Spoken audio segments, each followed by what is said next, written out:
I think that the Chinese put together the final deal, but this is a process where the Iranians and the Saudis were exploring, is there a way to get to a better place? I think we are in a slightly better place, but I'd be cautious in saying we're in a much better place, and Saudi Arabia is still going to be relying on American security guarantees. Saudis, I think, did some really expert diplomacy for the last week, but they're going to have to step up the game. The diplomatic choices are going to have to make over the next year are much harder than the diplomatic choices they've made. They're putting themselves on in the spotlight on a lot of these issues in a way that, for all the dissatisfaction they had with the previous position, they weren't really in the spotlight.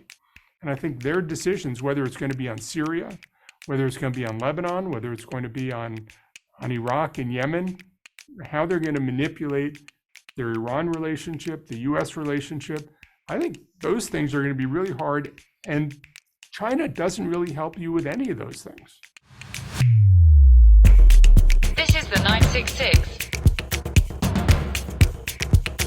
The pleasure is always on this side of the table, Richard, when we have the privilege of speaking, as we are now with Dr. Jon Alterman from the Center for Strategic and International Studies, CSIS. Jon is host of the unrivaled podcast by CSIS called Babel, Translating the Middle East, which is on my weekly must-listen-to list, and it's just very well done. Jon, thank you for coming back on the program this week, and good to see you. Great to see you, Lucien. Welcome back. Thank you.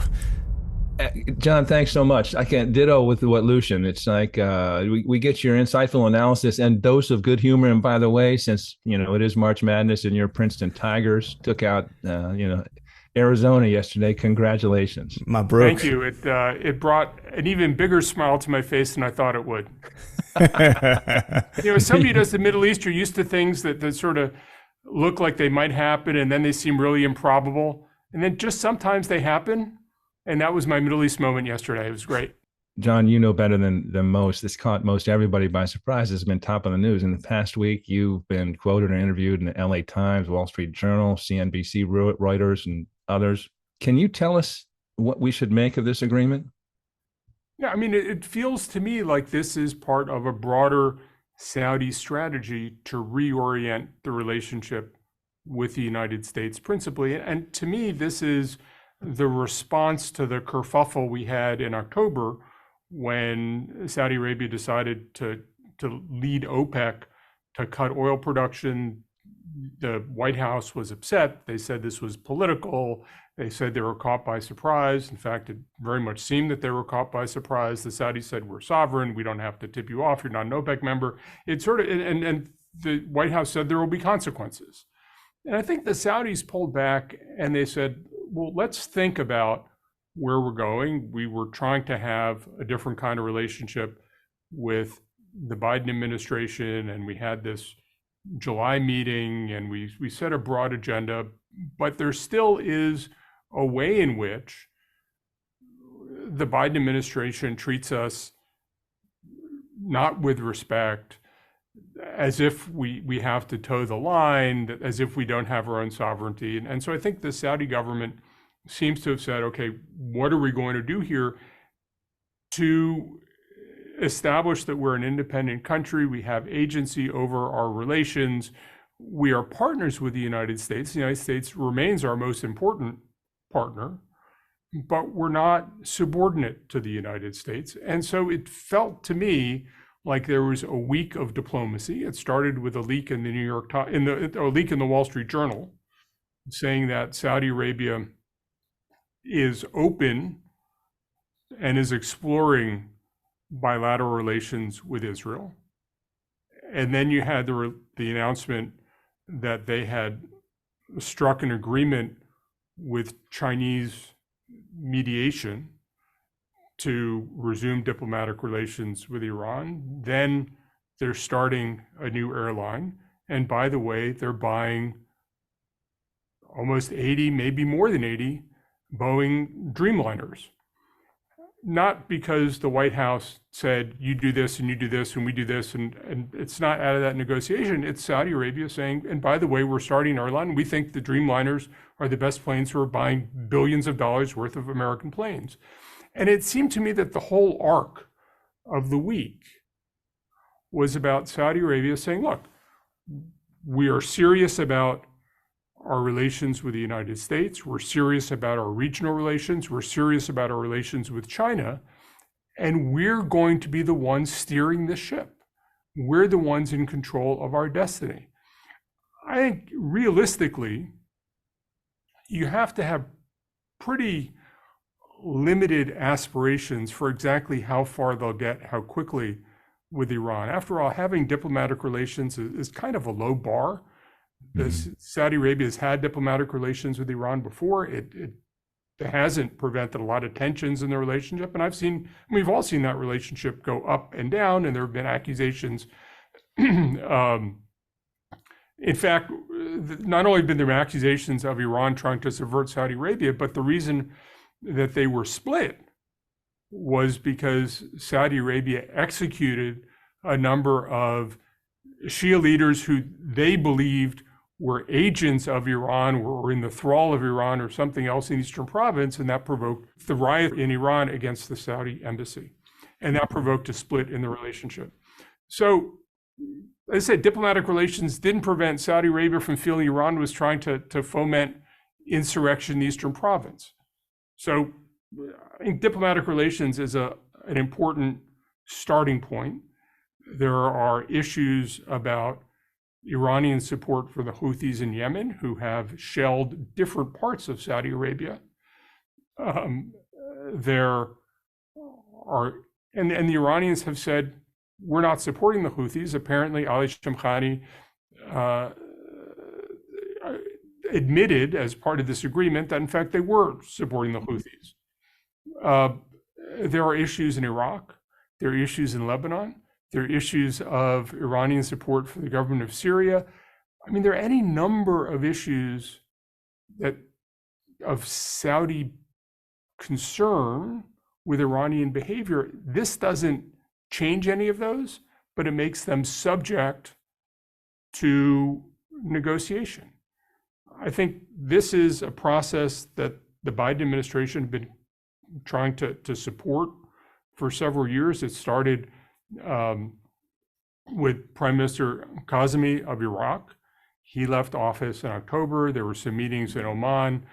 I think that the Chinese put together the final deal, but this is a process where the Iranians and the Saudis were exploring, is there a way to get to a better place? I think we are in a slightly better place, but I'd be cautious in saying we're in a much better place, and Saudi Arabia is still going to be relying on American security guarantees.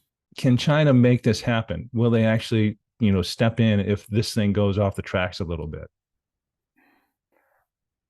They haven't yet, right? The Chinese role, whether it's in the P5+1 or other kind of multilateral agreements where the Chinese have been involved, the Chinese haven't been willing to hold parties to account. The only time the Chinese have held parties to account is when they've owed money to China.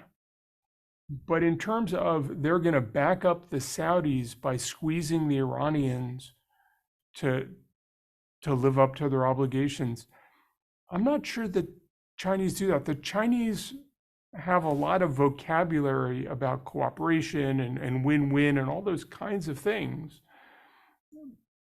But when it comes time to holding parties to their obligations, I think that's not a well-developed Chinese reflex. I think the likelihood, if you look at Iranian behavior, is that the Iranians are going to test the limits. And China will be hard-pressed to push back in a sharp way. What I've seen China do, and they've done it with the Iranians a lot, is they sort of delay things. They'll make all the right language, but things won't really come through. The agreements won't really come, they'll be signed but not implemented, something like that. And the Chinese will sort of delay. And I think when you're dealing with some of the things the Iranians are doing, I wonder whether that Chinese enforcement is enough.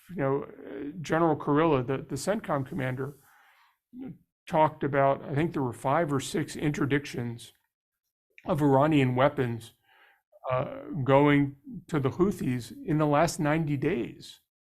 So, I mean, there are real things happening, and the diplomatic platitudes only get you so far.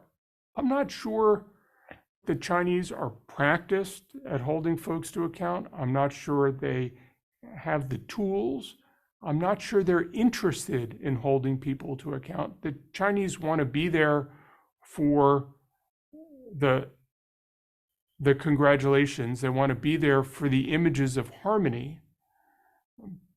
But when it comes to security issues, and particularly when it comes to the Iranians' interest in using asymmetrical tools and using deniable tools and using all the things that the Iranians have frankly developed over 40 years, to more than 40 years, to make up for the fact that they feel weaker than most of the parties around them, I think the Chinese are going to have quite a burden on their hands to make this stick.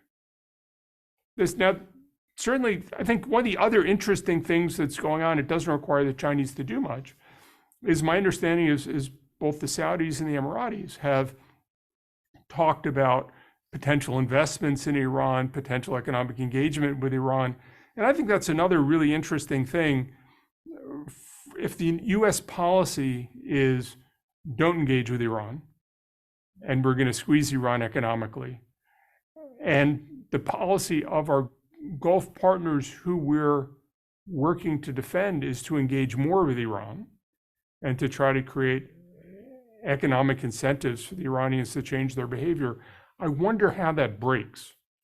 I think that could be a very interesting phenomenon in sort of 3, 6, 9 months if this seems to be moving, and the Iranian strategy of we're going to reduce tensions with the neighbors, we're going to engage more with the neighbors' strategy is we're going to keep the Iranians from attacking us by giving them incentives. What does that do to an American non-proliferation strategy, which is we're isolating Iran and making the economy hurt to try to get them to pull away from enrichment? Yeah, that comment was interesting in light of the strict sanctions on Saudi Arabia. I think also you make the point. Clearly, the Iranians have been the primary, provider of arms, training, support to the Houthis. If this, in fact, were to be curtailed, or possibly even eliminated, as you say, we don't know what the Iranians are going to do. The Houthis may not be all in on. They might decide, okay, that's fine. We started this without you. We'll continue it without you. And at that point, I'm not sure what happens, but I'm not. Houthis weren't at the table, so it'll be interesting how they respond. And the Houthis have their own calculus. One of the dangers is it's a one-way ratchet, and the Iranians can ratchet the Houthis up, but it's harder to ratchet them down. One thing that the number of people have told me is, look, the Houthis are used to living in places with no electricity, no plumbing, hanging out, in the mountains and fighting. It takes longer to affect their calculus if they are used to making do with not very much. So where the Houthis are, what the Saudis are willing to do with the Houthis, I suspect that if this is all going to get resolved, it's partly going to be about cutting off support from Iran, but also the Saudis are probably going to have to bite the bullet and put some money in that'll go to the Houthis. What the terms of that are, what the Houthis will agree to, who's going to have more patience on that, what's the humanitarian consequence going to be?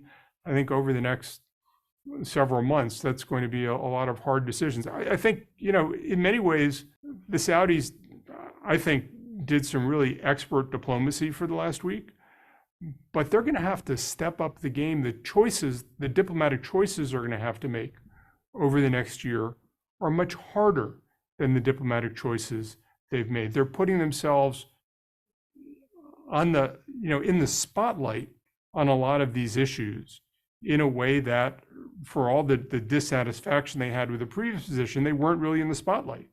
And I think their decisions, whether it's going to be on Syria, whether it's going to be on Lebanon, whether it's going to be on Iraq and Yemen, how they're going to manipulate their Iran relationship, the US relationship, I think those things are going to be really hard. And China doesn't really help you with any of those things.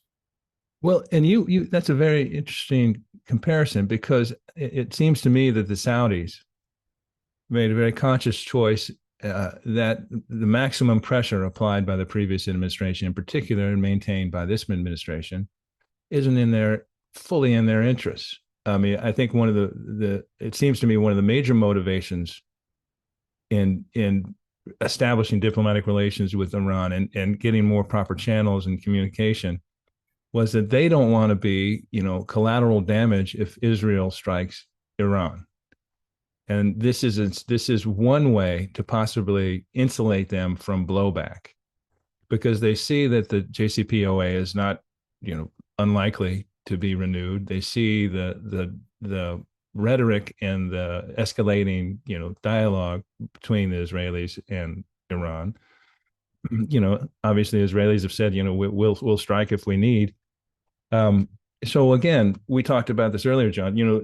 Mohammed bin Salman, the Crown Prince of Saudi Arabia, is, first and foremost protecting this Vision 2030 project. Their remake, the re-envisioning of their economy, their society, and all that. And they recognize instability as the major danger to that. This makes a lot of sense, it seems to me. And it seems to be a more palatable and more successful possible, more promising road than the maximum pressure approach that has prevailed over the last 6 years. Would you agree with that? I think the problem with maximum pressure is it assumed the Iranians would buckle under. And I think it's hard for the Iranians to buckle under. I mean, it's just, when I've spoken to Iranians, I've been speaking to Iranians for a long time. I just don't think that kind of steady pressure against the government is going to topple the government. I don't think it's going to make the government fold. I think it ends up meaning you don't have any tools to do anything. I think there's sometimes, certainly when you do need to pressure the Iranian government, and certainly everybody I know in the US government has recounted any number of incidents where the US has put acute pressure on the Iranians have backed off. So I think what you have to do is you have to have some flexibility. The biggest mistake, from my perspective, is if the Iranians feel that there is no pattern of behavior that results in a different American attitude toward Iran, because then there are no incentives for the Iranians to behave differently. But at the same time, I think the Iranians have gotten themselves into a space where they're so convinced of American hostility that if they are sort of resisting and behaving poorly, and the Americans squeeze them more, they say, aha, it reinforces how hostile the Americans are. And if they behave poorly and they resist and the Americans lighten up, they say, aha, our resistance is working. We should behave even more poorly, and then the Americans will give us more. And the Iranians have gotten themselves into a loop where they can't imagine changing their behavior. And I think that the American sanctions policy has gotten us into this space where the Iranians really do feel that there's no alternative. And it might be that the Saudis, by talking about investment, I don't know exactly what's been talked about, that the Iranians may feel that there are different outcomes available. Israel, right now has its hands pretty full with their own domestic issues. But I would also point out that Iran is one of the few unifying issues in a very divided Israel, which is divided over the role of religion, it's divided over the economy, it's divided over right-wing, left-wing. Palestinian issue is a deeply dividing issue in Israel. But there is this sense that the Iranian threat is very real. And I think there is a worry in the region that Israel may, not only for strategic reasons, for political reasons, might try to increase tensions with Iran, might try to get the US to act against Iran for Israeli political reasons, and they'll be left holding the bag. At the same time, I think the Iranians, like other Gulf Arabs, want to use exploring I'm sorry, the Saudis, like other Gulf Arabs, want to use exploring a relationship with Israel, having some sort of security dialogue with the Israelis to send a message to the Iranians that they have other alternatives. You know, so it all feels like it feels like Saudi Arabia has very much gotten into balancing mode. There are absolutely contradictions, but diplomacy is about contradictions. And it feels like we're in what may be, as we look back, this may be a sort of golden age of Saudi diplomacy, because they're going to have to navigate some very difficult contradictions over the next year. You talked a little bit about Israel, and it's sort of the talking heads on in this is Israel's the big loser, because issues, the Saudi Arabia being cooperative and communicative with Iran somehow changes their dynamic. But I think you phrased it nicely. Let's talk a little bit about the U.S. The commentary from the U.S. administration is this is great. We were apprised of these things by the Saudis that it was ongoing. We're happy to see anything that helps deconflict the area, and we're really delighted that countries in the region are talking to each other. That's the official line.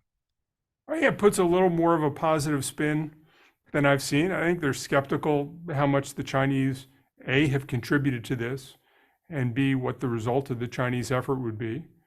I think that, a lot of the people in the Biden administration and the Obama administration's view was that the Gulf had to come to its own equilibrium, which was not dependent on the United States being at the beck and call of all the Gulf Arab states.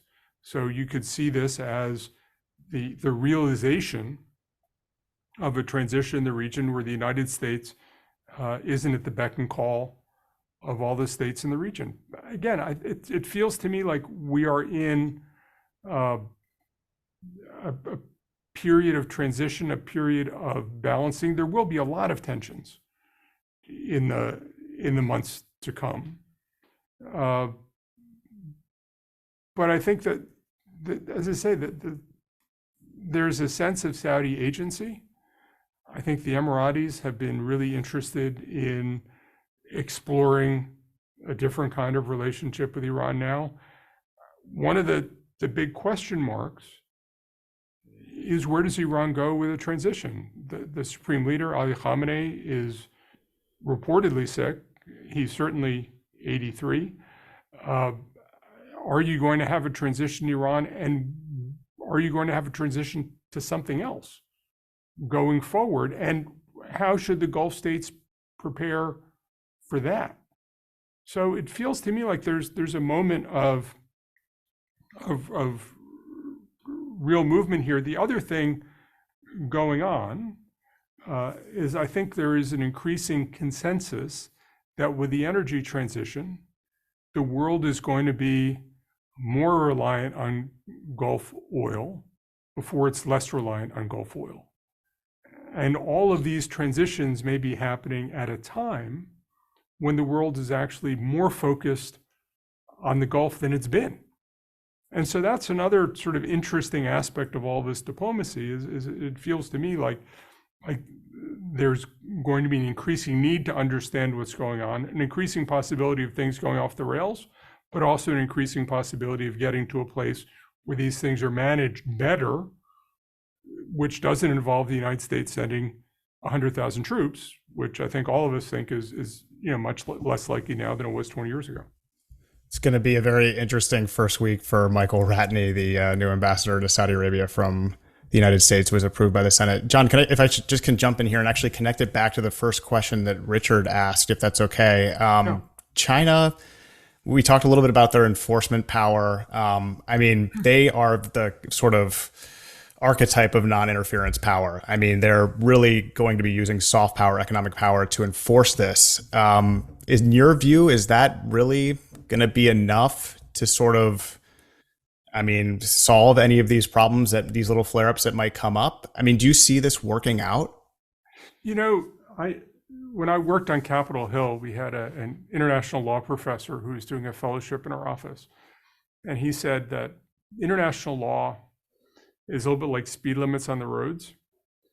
Everybody doesn't obey them, all of them, but not having them, people would obey would behave a lot differently than at least having some guidance. I don't think this is going to solve the problems of Iranian behavior. The problem that the Iranians feel that the rules don't apply to us because we're weaker, so we have to use all these asymmetrical tools that we've built over the last 40 some odd years. But I think that the Chinese diplomacy, the sense of agency among Middle Eastern states, the possibility that they'll offer some inducements to the Iranians, I think creates a certain possibility of shifting some Iranian behavior. Whether it will be enough, I don't know. How it will be coordinated with the United States, which might be pursuing another policy, I don't know. And how this would survive transitions, especially have a transition in Iran, I don't know.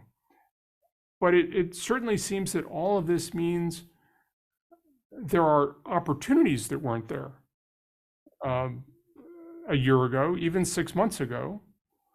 And I think that creates opportunities for the United States to change what it does. It creates opportunities for China. I'm not worried about China pushing the US out.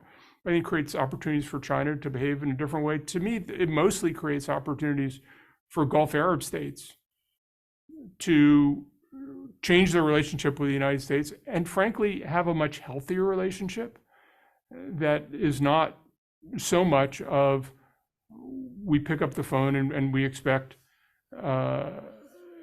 planes in the air, but we're also going to engage economically with the Iranians. So I think we're going to a better place. But as I say, it's going to take a lot of diplomatic work to get there.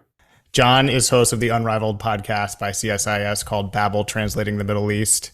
Really, just please subscribe to it wherever you get your podcasts. There's a little plus at the top of Apple Podcast. Just hit that. You will thank us later, hopefully, in the comment section of our podcast. Jon, Center for Strategic and International Studies, thank you so much for joining us today and providing your insights. Just fascinating discussion. Lucian, thanks so much. Richard, great to see you again. Wonderful. Go Tigers.